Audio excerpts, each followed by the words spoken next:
नमस्कार, राष्ट्रबोध से मैं पवन केसवानी। बर्बाद गुलिस्तां करने को बस एक ही उल्लू काफी था। जब हर शाख पर उल्लू बैठा है तो बर्बाद गुलिस्तां भला क्यों न होगा।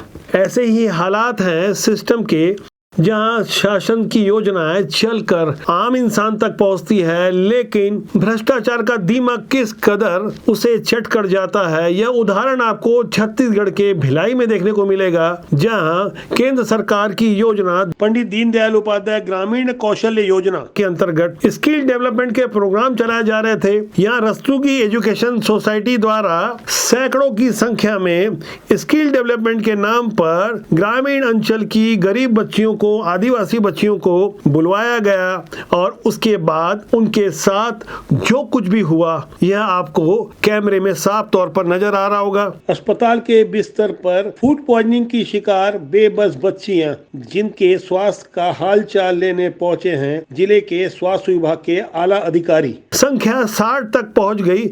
यह मामला फूड पॉइजनिंग का था, यह मामला डायरिया से संबंधित था, यह मामला खराब पानी और खराब भोजन से जुड़ा था। ये जांच होती रहेगी, रिपोर्ट आती रहेगी, लेकिन एक बच्ची की दर्दनाक मौत हो गई। 19 साल की वह बच्ची अरमानों से सजी हुई, सपने लेकर नवजीवन के लिए यहाँ एडमिशन ली थी स्किल डेवलपमेंट के लिए।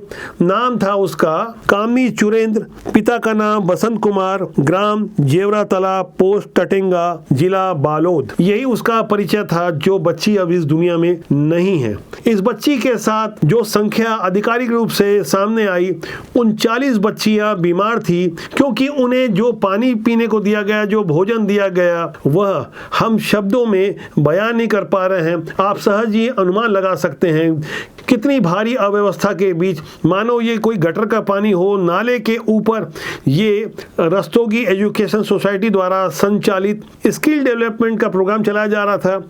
रस्तोगी एजुकेशन सोसाइटी नर्सिंग की शिक्षा देने के लिए जाने जाते हैं, लेकिन यहाँ गौर करने वाली बात है, तकरीबन 7 सेंटर हैं जहाँ पर ऐसी शिक्षा दी जाती है। और ये अजब संयोग है कि जहाँ जहाँ नर्सिंग की ट्रेनिंग दी जाती है, वहाँ वहाँ स्किल डेवलपमेंट के सेंटर हैं। यह भी एक जांच का विषय है कि क्या यहाँ उन्हीं नर्सिंग में ट्रेनिंग लेने वाली बच्चियों के अटेंडेंट लगाए जाते हैं, और एक तरफ से वो बच्चियों से फीस ली जाती है, दूसरा शासन से फीस ली जाती है। यह हो क्या रहा है, चल क्या रहा है, दरअसल इसकी जांच अभी होनी बाकी है। लेकिन शासन की ओर से जो घोषित रूप से जो सर्टिफिकेट जारी किया गया नगर निगम भिलाई की ओर से, हमने नगर निगम भिलाई के आला अधिकारियों से बात की।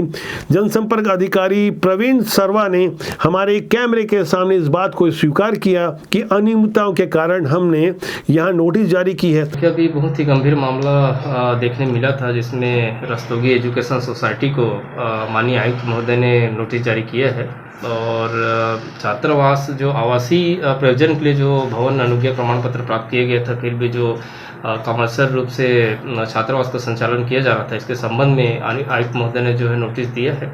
दूसरा नोटिस दूषित पेयजल को लेकर दिया है। नोटिस सिर्फ रस्तोगी एजुकेशन सोसाइटी को ही नहीं, बल्कि एक जाने माने महंगे अस्पताल हाईटेक मल्टी स्पेशलिटी हॉस्पिटल के खिलाफ में भी ये नोटिस जारी की गई है।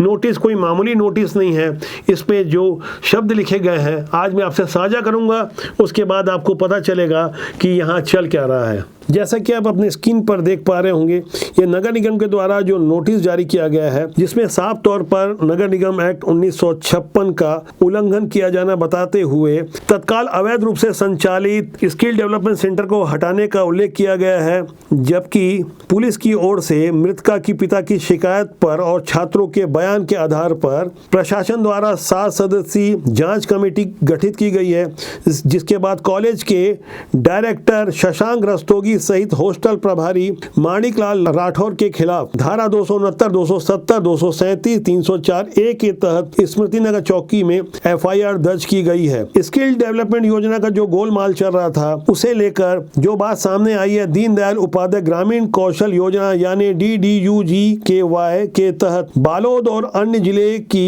युवाओं को हुनरमंद बनाने के लिए यहाँ प्रलोभन देकर मुफ्त में रहना खाना, यह भी इस पैकेज में शामिल था। ये सब विभाग दिखाकर लाया गया। लेकिन नेहरू नगर सेंटर में जो स्किल डेवलपमेंट सेंटर संचालित किया जा रहा था, वहाँ सिस्टम के साथ मिली भगत कर उनके साथ नाइंसाफी की गई। 39 बच्चियां प्रारंभिक रूप से फूड पॉइजनिंग का शिकार पाई गई। नगर निगम भिलाई द्वारा रस्तोगी एजुकेशन सोसाइटी को दिए गए नोटिस के अलावा हाईटेक हॉस्पिटल, जो कि बराबर का कसूरवार बताया जा रहा है इस पूरे स्कैंडल में, दिनांक 29 जुलाई से लेकर 31 जुलाई के बीच यहाँ बच्चियां एक एक कर एडमिट होती रही। आमतौर पर होता यह है कि कोई बड़ा एक्सीडेंट होता है या कोई बड़ा हादसा होता है तो लोकल बॉडी को सूचना देनी होती है, पुलिस को सूचना देनी होती है। लेकिन फूड पॉइजनिंग जैसे गंभीर मामले में सिर्फ अपनी मुनाफाखोरी के लिए जो सूचना निगम को नहीं दी गई, और यहाँ हाईटेक हॉस्पिटल जैसा इसका नाम है, इसके रसूखदार संचालनकर्ता किसी गलतफहमी में है कि वो खुद अरबपति है और उनके कोयले और लोहे के बड़े कारोबार हैं, अच्छा रसूख है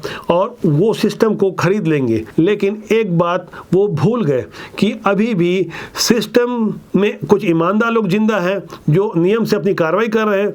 निगम का जो नोटिस हम आपको दिखा रहे हैं, जिसमें आप साफ तौर पर देख सकते हैं हाईटेक हॉस्पिटल को भी 3 दिन की नोटिस दी गई है और 3 दिन के भीतर कार्रवाई की बात की गई है। जो नोटिस गया वो हाईटेक प्रबंधन को गया है कि आपने इतनी बड़ी जो वस्तु स्थिति थी उसको अवगत नहीं कराया, न ही प्रशासन को आपने अवगत कराया, न ही स्थानीय प्रशासन को आपने अवगत कराया, न ही जिला प्रशासन को अवगत कराया। यदि कुछ ऐसा हमको अवगत कराया जाते या उसके उपाय जो रोकने के उपाय हो सकते थे वो बेहतर किए जा सकते थे। दरअसल इसके पहले भी हाईटेक हॉस्पिटल को 2020 में कोरोना संक्रमण काल के दौरान दोषी पाया गया था। तब भी शासन की ओर से कमेटी गठित की गई थी। 15 लोगों को पैसा वापस करने का आदेश हुआ था। आप समझ सकते हैं कोरोना काल जहां मानवता के नाम पर सभी लोग एकजुट हो गए थे, लेकिन चंद मेडिकल माफिया मुनाफाखोरी में लगे थे। उन्हें तो बस पैसे बनाने से मतलब था। जब हर जगह मौत का हाहाकार मचा था, राष्ट्रबोध ने अपना कैमरामैन जितेंद्र साहू खोया था, हमारी तरह हजारों लोगों ने इस दुख को झेला था। तब हाईटेक हॉस्पिटल ने क्या कुछ किया था वह एक बार मैं आपको फिर याद दिला दूं। हम भी उस समय ग्राउंड पर उतरकर हाईटेक की गतिविधियों को समझ रहे थे।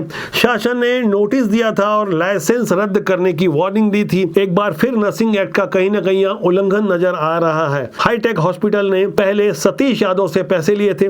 मैं सतीश यादव की बातें आपको एक बार फिर सुनाऊंगा कि उस दिन हुआ क्या था, कैसे कोरोना काल में एक प्राइवेट मजदूर से लाखों रुपए की अवैध वसूली की गई थी, सिर्फ उसकी जान की कीमत पर। अस्पताल प्रबंधक हमेशा पैसे की डिमांड करता रहा। जितने पैसे मांगे उतने पैसे हमने सदैव उन्हें देते रहे। वह शासन से जो दर थी उससे भी अधिक दर पे हमें पैसे लिए, जो अस्पताल सेवा के लिए हैं, लोगों की सत्कार के लिए हैं। पर वो अस्पताल कोरोना काल में लोगों के साथ डकैती कर रहे थे। वो किसी तरह से भी मानवीय गुण से परिपूर्ण नहीं थे।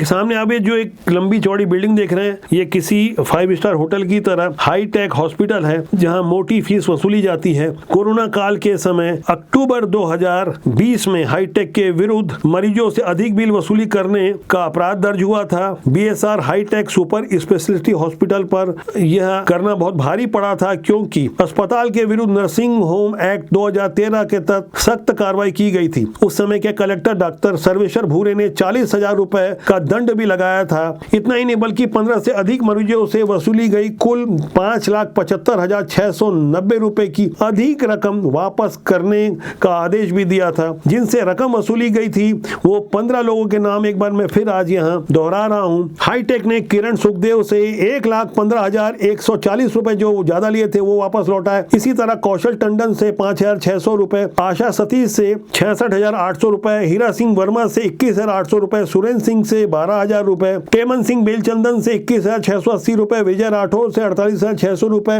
अंजू गजबिया से 68,370 रुपए, डॉक्टर अनिल कुमार तेलंग से 41,800 रुपए, जबकि राहुल सिंह चौहान से 14,000 रुपए, नितिन मुखरिया से 29,800 रुपए, दिलीप कुमार अग्रवाल से 48,800 रुपए, सुखबीर शेखो से 2,200 रुपए, प्रेमलता गुप्ता से 14,040 रुपए, मनोज कुमार मिश्रा से 65,060 रुपए। इस तरह कुल 5,75,600 690 रुपए अवैध वसूली के वापस हाईटेक हॉस्पिटल ने लौटाए थे। आज एक बार फिर यही हाईटेक हॉस्पिटल इसलिए भी कटघरे में है क्योंकि उस वक्त शासन की जो टीम गठित की गई थी उनकी ओर से वार्निंग दी गई थी कि यह नर्सिंग एक्ट नियम के उल्लंघन के रूप में है, अगली बार ऐसा कुछ पाया गया तो लाइसेंस निरस्त कर दिया जाएगा। उस दौरान जिला प्रशासन को BSR hitech super speciality hospital के खिलाफ अत्यधिक राशि उपचार के दौरान वसूलने और मरीज की मौत के बाद परिजनों से ज्यादा पैसे लेने, इलाज में अनियमितता की शिकायत मिली थी। तब जिला प्रशासन की ओर से वरिष्ठ